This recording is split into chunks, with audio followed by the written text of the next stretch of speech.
Boyle and I'm quitting alcohol. So I just got back from the best Japanese food I've ever had in my entire life. There's this ramen noodle place in Bangalore and it is off its fucking head. It's called Naru Noodle House or some shit like that. Naru is definitely the name. And then whatever, noodle something. But it is off its head. And it's like a little it's like a proper Japanese place. So it's almost impossible to get a seat at this joint. There's only 22 seats in the whole fucking joint. It's 3 tables of 4 and then like 10 across. 10 across like the bar type area. And that's it. 22 seats. And they do sessions. They do a 12:30 session and 2:30. They do it every 2 hours from 12:30 to 8:30. And what they do is every Monday they open up the full week calendar. You can't book any further than a week in advance. So everyone in Bangalore at like 9 a.m. on a Monday morning sits online and waits for Naru Noodle House to open the bookings, and legitimately the full week is booked out within a minute and a half. We almost went last week. My sister-in-law was sitting online. She got through for a 4:30 spot on Tuesday. This is at like 9:01. And she sat there and thought about it. She's like, 4:30, that's a little bit early. Are we going to eat? And then by the time she had decided, it had all been sold out. Done. And then this week, this Monday, everyone was on it. Like friends of friends, distant relatives, everyone was on it. And we got a spot for today at 4:30. And everyone's been raving about it. I had very little hope. I was like, this is just going to be one of those things that is good because most of the things in Bangalore are shit. But that's old school thinking now, because a lot of the things in Bangalore are now on par, at least with Australia. People rave about the Japanese food in Australia. I've had very expensive sashimi and sushi and whatever, and it's always been overrated. I've gone to like the most highly rated ramen places in Sydney and Melbourne, and it's all dog shit. I don't want to hear a fucking word about Japanese food in Australia. It sucks. Vietnamese, Thai, all that shit's fucking gold. Japanese, no. No. Anyway, I fucking wasn't expecting much.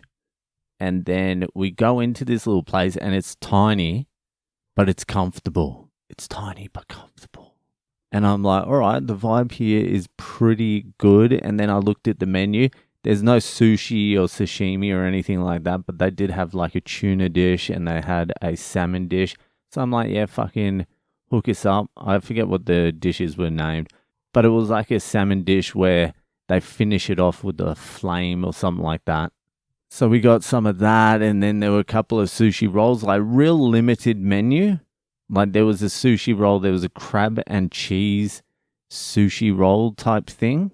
And I'm like, all right, let's get that. Fucking, there was Japanese eel, and there was like a salad. So they bring out the fucking salmon and the tuna, and honestly, the salmon may have been one of the best things I've ever tasted. It was fucking off its head. I hadn't eaten all day though. That's another thing. I've been fasting during the day, so it was 4:30 and I hadn't eaten. I was very hungry, but god damn it, that tasted fucking unbelievable. It was expensive as well. I'm like, just get us another one. Who gives a fuck? I'm paying for this fucking shit. Just get it. I want to eat hard. So I had that. The tuna was fucking delicious as well. And then they pull out these sushi rolls and I'm like, yeah, crab and cheese. I'm not too sure I'm going to be a fan of this.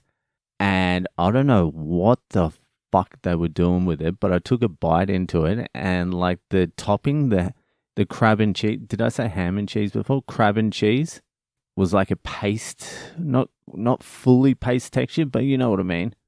So I took a bite into it, and it was just next level. I don't know what the fuck they were doing with it, but every little fucking bite had an explosion of some taste. I don't know what the fuck it was. I thought it might be onion, but they've done something to the onion or something. I don't know. I immediately ordered another one of those sushi rolls. It was just a single, it wasn't a full, like, round sushi roll. It was like a bite size, or 2 bites, or 3 bites. And it was like a U shape. And they were $12 a piece. $12 for a single sushi in Bangalore. And I just ordered another one. It was fucking just so goddamn delicious. And then we ordered ramen. And this is where I thought it was going to go to shit. Generally, fucking ramen's dog shit. I don't give a fuck what people say. Prior to this one, I've only really had like a couple of good ramens in my life. One of them was in New York, in, where was it? Union Square. But again, I could be biased because I was only eating once a day and I was hungover as fuck when I was eating that. But it was goddamn delicious. And I tried to go back when I was there last year or the year before, whenever the fuck it was. And I couldn't find the exact place. But I went to a highly rated one. Dog shit. Like they all are. Don't try and fucking fool me with your ramens, cunts. Anyway, I order a large OG konkotsu or whatever the fuck it's called. The pork one. Just straight down the line. This is fucking ramen. If you can nail this, you're doing a good job. And then the girls were pretty full. I went with my wife, my sister-in-law, and their cousin. So the girls were pretty full, but I got them to order 2 ramen because I was like, I just want to eat more. I'll just eat whatever you don't eat. Just order up. I don't give a fuck. I'll force it down my goddamn throat. And so they got a chicken one and they got a different variation of a pork one. So mine comes out from the very first spoon. Best ramen I've ever tasted in my goddamn life. It's not even close, actually. The one in New York, distant second now. I don't know who the fuck is making these things because I'm looking at this chef. The whole kitchen is Indians. And Indian kitchen staff generally aren't the best. Well, the ones who come to Australia who have never cooked in their entire life and then end up in the kitchen as chefs, they suck. These guys are unfucking believable. I thought it was going to be Japanese people because there's a lot of actual Japanese people in Bangalore, but it's just a fucking kitchen full of Indians. And I don't know what the fuck's going on, to be honest with you, because it was fucking just incredibly good. And the other 2 ramens as well, all 3 of them tasted completely different, and all 3 of them were the 3 best ramens I've ever tasted. One of them was chicken because my wife's cousin doesn't eat pork.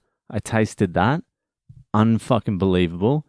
The other ramen was another pork one, a garlicky pork one. Unfucking believable.